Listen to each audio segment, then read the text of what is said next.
امی میں اب گھر کا خرچہ پورا نہیں کر سکتا۔ آپ جانتی ہیں کہ کتنی مہنگائی ہے، اور پھر میری بیوی بھی امید سے ہے۔ آپ کو علم بھی ہے کہ آج کل نارمل ڈیلیوری تو ہوتی ہی نہیں ہے۔ مجھے اپنی بیوی کی ڈیلیوری کے لیے بھی رقم جمع کرنی ہے، اور پھر بچہ پیدا ہو جانے کے بعد بھی 100 خرچے نکل آتے ہیں۔ آپ کو میری طرف سے معذرت ہے۔ ہم تو بھائی کے منہ سے الفاظ سن کر ہکا بکا رہ گئی تھیں۔ امی نے بھائی سے کہا، تم یہ کیا کہہ رہے ہو؟ جانتے ہو نا کہ ہم ماں بیٹی کا اس دنیا میں تمہارے سوا کوئی نہیں ہے۔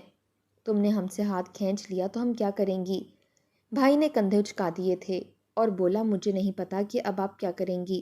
میں تو خود بہت مجبور ہوں، نہیں تو آپ جانتی ہیں مجھے آپ کی کتنی پرواہ ہے۔ امی بولی، سفیان، تمہیں مجھ بیوہ کا خیال نہیں ہے تو اپنی بہن یتیم کا ہی احساس کر لو۔ تم ہمارے ساتھ یوں پیش نہ آؤ۔ امی کی باتیں سن کر بھابھی اپنے کمرے سے باہر آ گئی تھیں۔ وہ کہنے لگی، میں نے تو تمہیں پہلے ہی کہا تھا کہ ہم یہ گھر چھوڑ کر چلے جاتے ہیں، کیونکہ اس گھر میں رہتے ہوئے آپ کی امی ہمیں سکون سے جینے نہیں دے گی۔ یہ بہت ڈھیٹ ہیں۔ آپ نے صاف صاف اپنی مجبوری بیان کر دی ہے، مگر مجال ہے جو انہیں آپ کا احساس ہو۔ کیسے آپ کی منتیں کرنے لگ گئی ہیں۔ سفیان بھائی کہنے لگے، ہاں یاسمین، تم ٹھیک کہہ رہی تھی۔ ایسا کرو، اپنا سامان پیک کر لو، ہم آج شام ہی گھر سے نکل جائیں گے۔ امی جھٹ سے اٹھ کر کھڑی ہو گئی تھیں۔ وہ بولی، نہیں سفیان، ایسے مت کرنا۔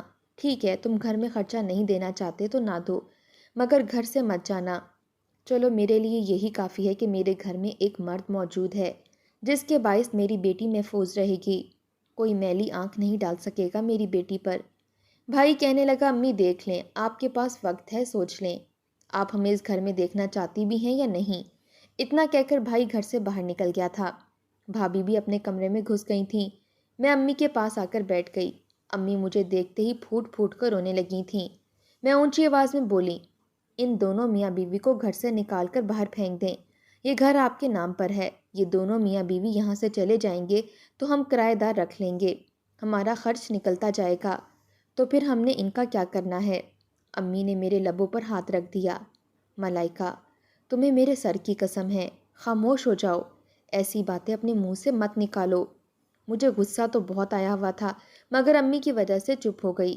مجھے اچھی طرح سے اس بات کا علم تھا کہ میری بھابھی ہم ماں بیٹی سے چڑتی ہیں۔ اس کا بس نہیں چلتا تھا کہ وہ ہمیں اس گھر سے ہی نکلوا دیں۔ ابو جب حیات تھے اس وقت بھی بھابھی گھر میں بہت لڑائی جھگڑے کرتی تھیں۔ بھائی ہر بار اپنی بیوی کا ساتھ دیتا تھا۔ تب ابو کہتے تھے کہ میرے بعد تم لوگوں کا کیا ہوگا؟ مجھے تو نہیں لگتا کہ یہ دونوں میاں بیوی تم لوگوں کو زیادہ دیر تک برداشت کر پائیں گے۔ ابو بڑے دور اندیش قسم کے شخص تھے۔ شاید انہیں پہلے ہی اپنی موت کا علم ہو چکا تھا، اور یہ بھی پتہ چل گیا تھا کہ ان کے بعد ہمارے ساتھ کیا سلوک ہوگا۔ ابو کے انتقال کو محض 1 سال ہی ہوا تھا کہ بھائی نے ہم سے آنکھیں پھیر لی تھیں۔ انہوں نے امی کے علاج کے لیے پیسے دینا بند کر دیے تھے۔ امی بلڈ پریشر کی مریضہ تھیں، انہیں روز کی بنیاد پر گولی کھانے کی ضرورت پڑتی تھی، مگر جب بھائی نے پیسوں سے ہاتھ کھینچ لیا تو امی نے دوائی کھانا بھی چھوڑ دی تھی۔ اس کی وجہ سے امی کی طبیعت اکثر خراب رہنے لگی تھی۔ وہ دن بدن کمزور ہوتی جا رہی تھیں۔ ان کی حالت دیکھ کر میرا دل خون کے آنسو روتا تھا، مگر میں اپنی امی کے لیے کچھ بھی کرنے کے قابل نہیں تھی۔ بھائی نے تو پہلے ہی اپنی آنکھیں ماتھے پر رکھ لی تھیں، اور اب وہ ہمارے کھانے پینے کے خرچ سے بھی دستبردار ہو رہے تھے۔ صاف لفظوں میں کہوں تو وہ اپنا کچن علیحدہ کرنا چاہتے تھے۔ بھائی ہی ہمارا واحد سہارا تھا۔ ہم بہت پریشان تھیں اور چپ چاپ آنسو بہائے جا رہی تھیں۔ شام تک ہم وہاں بیٹھے اپنی ہی پریشانی میں گم تھیں، جب بھابھی اپنے کمرے سے باہر نکل آئی اور بڑے روبدار آواز میں بولیں، آج کوئی کچن میں داخل ہوگا یا کسی کی میت پڑی ہے جس کا سوگ منایا جا رہا ہے؟ آپ کو پتہ بھی ہے کہ میں امید سے ہوں، 6واں مہینہ لگ چکا ہے۔ ان دنوں میں عورت کو ویسے ہی بہت بھوک لگتی ہے، اور تم دونوں ماں بیٹی کام چوری کر کے یہاں بیٹھی ہوئی ہو۔ کچن میں جاؤ، کچھ کھانے پینے کے لیے بناؤ، میرا جی گھبرا رہا ہے۔ امی نے بھابھی کی بات سنی تو جھٹ سے اٹھ کر بیٹھ گئیں۔ میں نے امی کا ہاتھ پکڑ کر انہیں روکنے کی کوشش کی تھی۔ میں بولی، بھابھی، جب ہم نے کچھ کھانا نہیں ہے تو پکانا کیا؟ ہمارے پاس نہ تو پیسے ہیں جس سے اپنے لیے سبزی لیں، اور نہ ہی گندم ہے جس سے ہم روٹی بنا سکیں۔ ایک بھائی تھا ہمارا، وہ بھی آپ نے ہم سے چھین لیا۔ اب ہم کچن میں جا کر کیا کریں گے؟ آپ اپنے لیے اور اپنے شوہر کے لیے کھانا بنائیں اور کھائیں۔ بھابھی بولی، ملائکہ، تم تو بہت ہی بد زبان اور بد لحاظ ہو۔ اگلے گھر جا کر تم کیا کرو گی؟ مجھے تو لگتا ہے تم بہت جلد طلاق لے کر ہمارے سروں پر واپس آ کر بیٹھ جاؤ گی۔ میں بولی، پتہ نہیں میں زیادہ بد لحاظ ہوں یا آپ آپ کو اتنی بھی شرم نہیں آئی کہ آپ نے کس طرح ایک ماں سے اس کا لخت جگر، اس کا بیٹا چھین لیا؟ اس وقت سے ڈریں جب اللہ آپ کی کوکھ سے آپ کی اولاد چھین لے گا۔ میری چلتی زبان کو اچانک بھائی کے تھپڑ نے روک دیا۔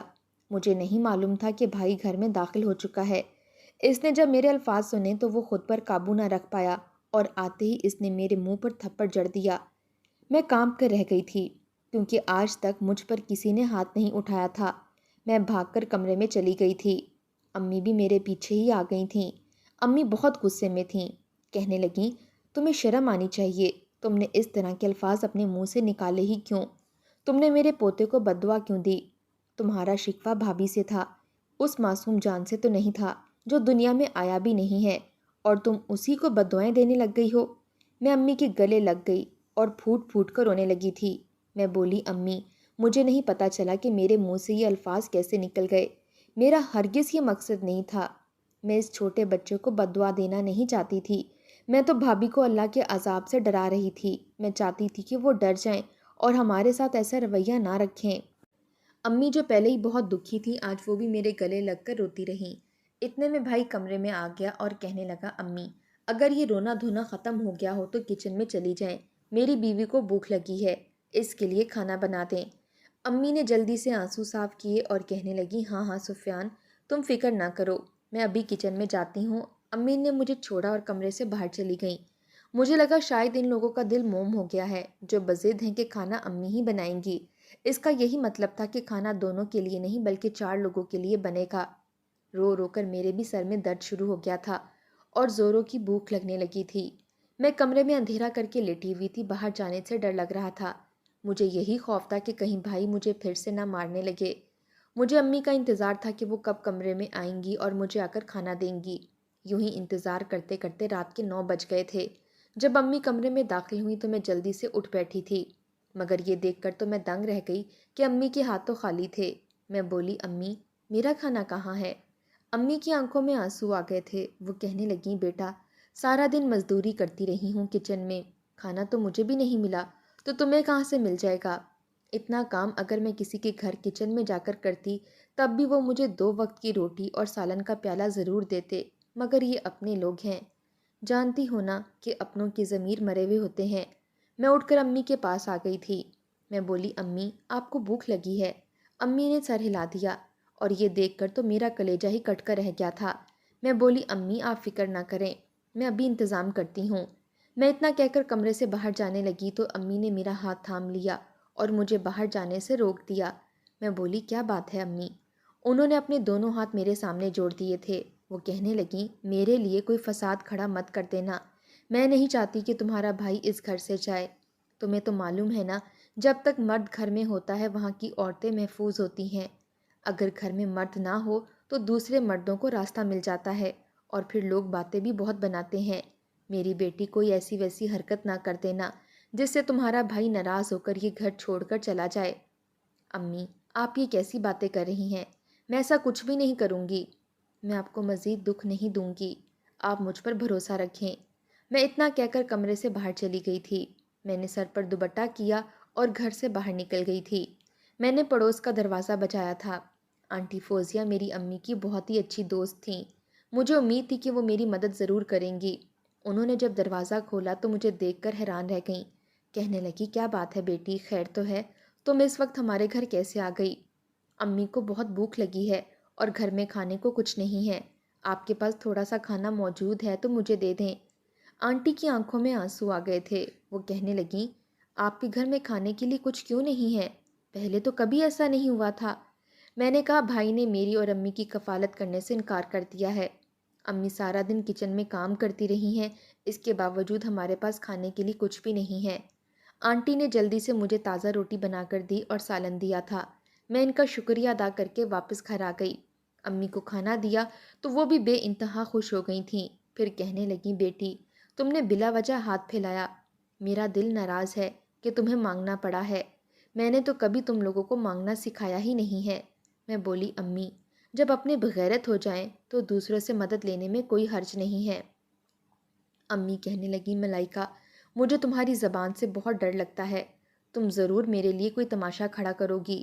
دیکھو میں تمہارے سامنے ہاتھ جوڑتی ہوں، جب تمہارے بھائی نے مجھ پر ظلم کر ہی دیا ہے تو اب تم بھی اس کے نقش قدم پر مت چلو۔ تمہاری یہ باتیں مجھے تکلیف میں مبتلا کر دیتی ہیں۔ تمہیں اچھا لگے گا کہ یہ باتیں سن سن کر میرا بلڈ پریشر ہائی ہو جائے۔ میں چپ کر گئی تھی۔ اگلی صبح فوزی آنٹی ہمارے گھر آئی تھیں۔ انہوں نے امی کے ہاتھ پر 5,000 کا نوٹ رکھ دیا۔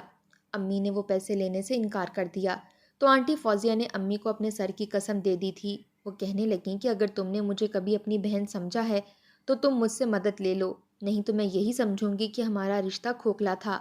امی وہ پیسے لینا نہیں چاہتی تھیں مگر پھر انہوں نے پکڑ ہی لیے تھے۔ امی نے آنٹی فوزیہ سے وعدہ کیا تھا کہ وہ بہت جلد ان کے پیسے انہیں واپس لوٹا دیں گی، اور کہنے لگیں کہ مجھے ان پیسوں کی ضرورت نہیں ہے، یہ میری طرف سے تمہارے لیے تحفہ ہے، تم اس کو قبول کر لو۔ امی خاموش ہو گئی تھیں۔ پھر آنٹی کے جانے کے بعد امی بازار سے آٹا اور کچھ سبزی وغیرہ لے آئی تھیں، اور پھر میرے اور اپنے لیے کھانا بنا لیا تھا، اور بھابھی بھوکی ہی کمرے میں پڑیں، اسی انتظار میں تھیں کہ کھانا بنے گا اور ٹرے میں رکھ کر میرے سامنے لایا جائے گا۔ میں نے آج امی سے کہہ دیا تھا کہ دنیا ادھر کی ادھر ہو جائے، آپ بھابھی کو کھانا ہرگز بنا کر نہیں دیں گی۔ امی کہنے لگی میں مجبور ہوں، تم کیوں ایسی باتیں کرتی ہو؟ میں نے بھی امی کو اپنے سر کی قسم دی۔ میں نے کہا کہ اگر آپ مجبور ہیں تو میں بھی مجبور ہوں، میں آپ کو یوں کسی کی نوکری کرتے ہوئے نہیں دیکھ سکتی۔ میرا باپ بہت غیرت مند تھا، آپ اس کی بیوی ہیں، آپ اپنے آپ کو اس طرح بے بس نہ کریں کہ لوگ آپ کو کچل کر گزر جائیں۔ امی خاموش ہو گئی تھیں۔ ظاہری بات ہے انہیں مجھ پر غصہ آیا ہوگا، مگر چونکہ میں نے ان کو اپنی قسم دے دی تھی اسی لیے وہ چپ کمرے میں بیٹھی رہیں۔ میں نے اٹھ کر کمرے کی کنڈی چڑھا لی تھی۔ ہم دونوں ماں بیٹی نے پیٹ بھر کر کھانا کھایا اور آرام سے لیٹ گئی تھیں۔ ابھی آدھا گھنٹہ گزرا تھا کہ کچن میں سے برتنوں کے کھٹکنے کی آوازیں آنے لگی تھیں۔ پھر بھابھی نے آ کر ہمارے دروازے کو پیٹنا شروع کر دیا۔ وہ کہنے لگی جلدی کرو، دروازہ کھولو، تم دونوں ماں بیٹی صبح سے کچن میں کیا کر رہی تھیں؟ اب جو میں کھانا دیکھنے گئی ہوں تو کچھ بھی وہاں پر نہیں پڑا ہوا، مجھے اپنے کمرے کی تلاشی دو۔ میری دوست نے مجھے پیسے دیے تھے، اس سے میں اپنے لیے سبزی وغیرہ لے کر آئی تھی، وہی ہم نے بنا کر کھا لیا، آپ اپنے شوہر کی لائی ہوئی کمائی سے کھا لو۔ بھابھی کہنے لگیں آپ لوگوں کو علم ہے نا کہ میری حالت ایسی ہے کہ میں کام نہیں کر سکتی، پھر مجھ سے کس چیز کی ضد لگا لی ہے؟ میں بھی بولی اگر آپ کی یہ حالت ہے اور کام نہیں کر سکتی تو آپ کو نہیں لگتا کہ آپ کو اس حالت میں اللہ سے ڈرنا چاہیے؟ امی نے مجھے چپ رہنے کا اشارہ کیا تو میں جا کر بستر پر لیٹ گئی تھی۔ بھابھی نے جلدی سے بھائی کو فون کر کے گھر پر بلا لیا تھا۔ اب بھائی بھی ہمارا دروازہ پیٹ رہا تھا، کہنے لگا امی جلدی سے کمرے سے باہر آئیں۔ امی میری طرف دیکھ رہی تھیں۔ میں نے نفی میں سر ہلا دیا کہ آپ دروازہ مت کھولیے گا، مگر بھائی نے اس قدر شور ڈالا کہ امی کو مجبوراً دروازہ کھولنا پڑا۔ امی نے جیسے ہی دروازہ کھولا بھائی غصے سے کمرے میں داخل ہوا اور میرے منہ پر تھپڑ مار دیا تھا۔ کہنے لگا مجھے علم ہے کہ میری ماں تو ایسی عورت ہے ہی نہیں کہ وہ اپنی بہو کے ساتھ ضد کرے، تم نے ہی میری ماں کو بہکایا ہے، میں تمہیں سمجھا رہا ہوں اس گھر میں فساد مت کرو، نہیں تو کسی بھی راہ چلتے شخص کے ساتھ تمہارا نکاح کر کے اس گھر سے نکال دوں گا۔ آج بھائی نے تھپڑ مارا تو میں اپنے حواس کھو بیٹھی۔ میں غصے سے بولی آپ کو شرم آنی چاہیے، اپنی بیوی کے نیچے لگ گئے ہیں، آپ کو تو اپنی ذمہ داری کا احساس ہی نہیں رہا۔ کیا کوئی اتنا بغیرت بھی ہوتا ہے کہ باپ کے مرنے کے بعد ماں کے منہ سے روٹی کا نوالا بھی چھین لے؟ اس سے تو اچھا ہے کہ آپ یہ گھر چھوڑ کر چلے جائیں، مگر آپ میں غیرت کہاں ہے، آپ تو بغیرت ہیں۔ میری یہ بات سن کر بھائی نے ایک بار پھر سے مجھے تھپڑ مارا تھا، جبکہ امی چپ چاپ کھڑی تماشا دیکھتی رہیں۔ میں غصے سے بولی امی آپ میرے حق میں کیوں نہیں بولتی؟ لگتا ہے آپ بھی اپنے بیٹے کے ساتھ ملی ہوئی ہیں، مجھے اس گھر میں نہیں رہنا۔ اتنا کہہ کر میں نے اپنا چھوٹا سا بیگ نکالا اور گھر سے باہر نکل گئی۔ میرے پیچھے ہی مجھے کسی کے قدموں کی چاپ سنائی دی تھی۔ میں نے پیچھے مڑ کر دیکھا تو امی آ رہی تھیں، وہ بھی رو رہی تھیں۔ دیکھا وہی ہو گیا جس کا مجھے ڈر تھا، اب ہم دونوں بے گھر ہو گئے ہیں، ہم کہاں جائیں گی؟ میں نے کہا آپ کو میرے پیچھے آنے کی ضرورت نہیں ہے، وہ گھر جو آپ چھوڑ کر آئی ہیں وہ آپ کے شوہر کا تھا، وہ مرنے سے پہلے آپ کے نام پر لگا کر گیا ہے، ان کو گھر سے نکالیں اور آپ اپنے گھر میں جا کر بیٹھیں، جہاں میری مرضی ہوگی میں وہاں چلی جاؤں گی۔ امی کہنے لگی میں اپنی جوان بیٹی کو خوار ہوتے ہوئے نہیں دیکھ سکتی، مجھے بتاؤ تم کہاں جانے کا ارادہ رکھتی ہو؟ میں نے جواب نہ دیا تو امی رونے لگی تھیں، کہنے لگیں یا اللہ اس زندگی سے اچھا ہے کہ تو مجھے موت دے دے۔ امی کی بات سن کر میرا دل دکھ گیا تھا، اس لیے میں نے جلدی سے ان کا ہاتھ پکڑ لیا اور بولی ایسی باتیں نہ کریں، آپ کو اللہ کا واسطہ ہے۔ پھر امی کہنے لگی اچھا مجھے بتاؤ کہاں جانے کا ارادہ ہے؟ میں خالہ کے گھر جا رہی ہوں۔ میری بات سن کر امی کے لبوں پر مسکراہٹ آ گئی تھی۔ کہنے لگی مجھے دکھ ملے تھے تو مجھے اپنی بہن کا خیال ہی نہیں آیا۔ چلو شکر ہے تم اس کے گھر جا رہی ہو، ہمیں اپنے گھر میں امان دے دے گی۔ ہم دونوں ماں بیٹی خالہ کے گھر پر چلی گئی تھیں۔ میری خالہ دوسرے شہر میں رہتی تھیں۔ وہ بہت ہی نفیس سی طبیعت کی مالک تھیں۔ ہم نے ان کے گھر جا کر اپنے سارے حالات بتا دیے تھے اور خالہ نے ہمیں کھلے دل سے اپنے گھر میں جگہ دی تھی۔ خالو بھی بہت اچھے انسان تھے۔ انہوں نے ہمارے آنے پر کسی قسم کا اعتراض نہیں کیا تھا، بلکہ وہ تو کہہ رہے تھے کہ آپ لوگوں کا گھر ہے، جس طرح چاہیں مرضی رہیں، جو چاہے مرضی کھائیں پئیں۔ خالہ نرس تھیں۔ وہ صبح سویرے گھر سے نکل جایا کرتی تھیں اور پھر گھر کے کام کے لیے تو انہوں نے ملازمہ رکھی تھی۔ یہاں میں اور امی بہت چین سے رہ رہی تھیں۔ ہمیں یہاں آئے ہوئے 2 ہفتے ہو گئے تھے جب خالہ کی اچانک سے طبیعت بگڑنے لگی تھی۔ میں ان کی وجہ سے بہت افسردہ تھی۔ خالہ نے کہا کہ پریشان ہونے کی ضرورت نہیں ہے، یہ موسمی بخار ہے، جلد اتر جائے گا۔ مگر خالہ کو اس بات کی پریشانی تھی کہ ان دنوں ہسپتال میں بہت زیادہ رش تھا اور انہیں چھٹی نہیں مل رہی تھی۔ خالہ کو کہہ دیا گیا تھا کہ اگر آپ نے چھٹی کی تو سمجھیں کہ اس ملازمت سے ہاتھ دھو بیٹھیں گی۔ خالہ ملازمت چھوڑنا نہیں چاہتی تھیں کیونکہ ان کی کوئی اولاد نہیں تھی۔ وہ کہتی تھی کہ ہسپتال جاتی ہوں تو میرا دل لگا رہتا ہے، گھر میں رہ کر تو دیواروں کو تک تک کر بور ہو جاتی ہوں۔ وہ پریشان تھی کہ اب کیا ہوگا۔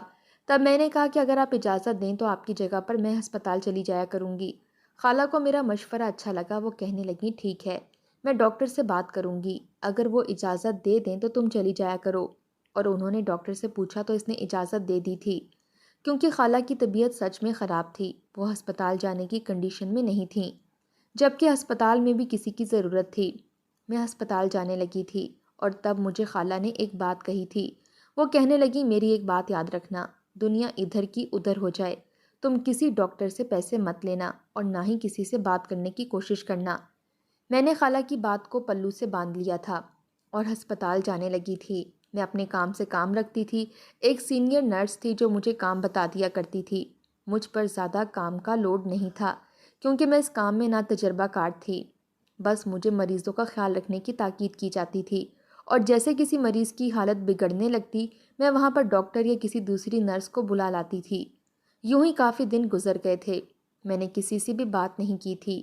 ایک دن ایک کم عمر اور خوبصورت سی نرس میرے پاس آ کر بیٹھ گئی اور کہنے لگی تم بڑی اداس سی رہتی ہو، ایسا لگتا ہے تم کسی وجہ سے پریشان ہو۔ میں نے اسے ساری بات بتا دی تھی۔ نہ جانے آج میرا دل کیسے دبا ہوا تھا کہ میں خود پر قابو ہی نہ پا سکی اور اپنے سارے گزشتہ حالات اس کے سامنے کھول کے رکھ دیے تھے۔ وہ اداس ہو گئی تھی، کہنے لگی چھوٹی موٹی ملازمت چھوڑ دو، جو لڑکیاں اپنے پیروں پر کھڑی ہوتی ہیں وہ بہت مضبوط ہوتی ہیں، بلکہ ایسے کیوں نہ کریں کہ جب تک تمہاری خالہ ہسپتال نہیں آ جاتی تم تھوڑا بہت اپنا کما لو۔ یہ کیسے ممکن ہے؟ وہ کہنے لگی تم لیبر روم کی صفائی کر دیا کرو، میں تمہیں اضافی پیسے دوں گی۔ وہاں کی ماسی چھٹیوں پر ہے۔ میں نے اس کی آفر قبول کر لی تھی، مگر میں نے یہ بات خالہ سے چھپا لی تھی۔ اب میں روز لیبر روم کی صفائی کرتی اور نرس کی ہدایت کے مطابق وہاں رکھی کچرے کی تھیلیاں باہر پھینک آتی۔ بدلے میں مجھے ہزاروں روپے مل جاتے۔ یوں ہی ایک ہفتے میں 18,000 روپے جمع کرنے کے قابل ہو چکی تھی۔ ذرا سے کام کے بدلے مجھے اتنے پیسے ملتے ہیں، مگر میں یہ سوچنے پر مجبور تھی کہ آخر ان تھیلیوں میں ایسا کیا ہوتا ہے کہ وہ نرس مجھے سب سے چھپ کر کام کرنے کو کہتی تھی۔ روز بروز میرا تجسس بڑھتا ہی جا رہا تھا۔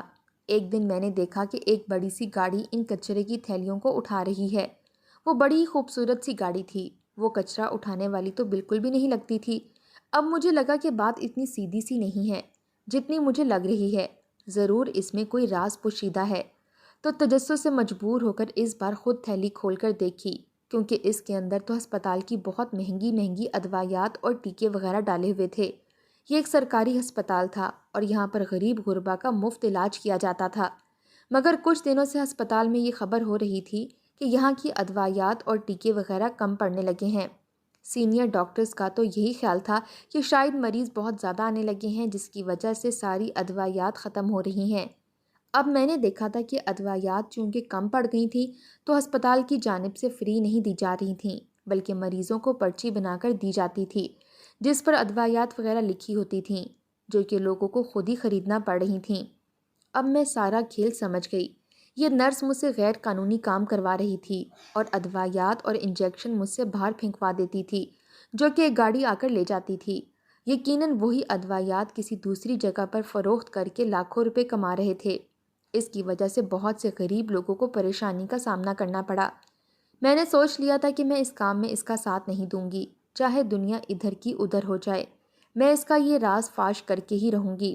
میں نے ہمت کی اور سینئر ڈاکٹر کے پاس چلی گئی تھی۔ میں نے اسے ساری بات بتا دی تھی۔ وہ میری بات سن کر حیران رہ گئی۔ اس نے پہلے تو یہ بات ماننے سے ہی انکار کر دیا، پھر جب میں نے اسے ثبوت دیا تو اس نے میرا شکریہ ادا کیا اور مجھ سے کہا، ابھی یہ بات تم ہرگز مت کھولنا، میں اس کو پولیس کے حوالے کرواؤں گی۔ سینئر ڈاکٹر نے پہلے ہی سے پولیس کو بلا لیا تھا۔ جب نرس نے مجھے کچرے والی تھیلیاں پھینکنے کو کہا تو ڈاکٹر نے پولیس کو اشارہ کیا تھا، تو انہوں نے آ کر تلاشی لی تو اندر سے ادویات اور انجیکشن وغیرہ برآمد ہوئے۔ پولیس نے اس نرس کو گرفتار کر لیا تھا۔ چونکہ میں نے ڈاکٹرز کی مدد کی تھی اور سرکاری ادویات کی غیر قانونی فروخت کے دھندے کو بے نقاب کر دیا تھا، اسی لیے مجھے حکومت کی طرف سے 5 لاکھ روپے انعام میں ملے تھے اور ساتھ ہی ساتھ مجھے نرسنگ کی فری کلاسز بھی دینے کی آفر دی گئی تھی۔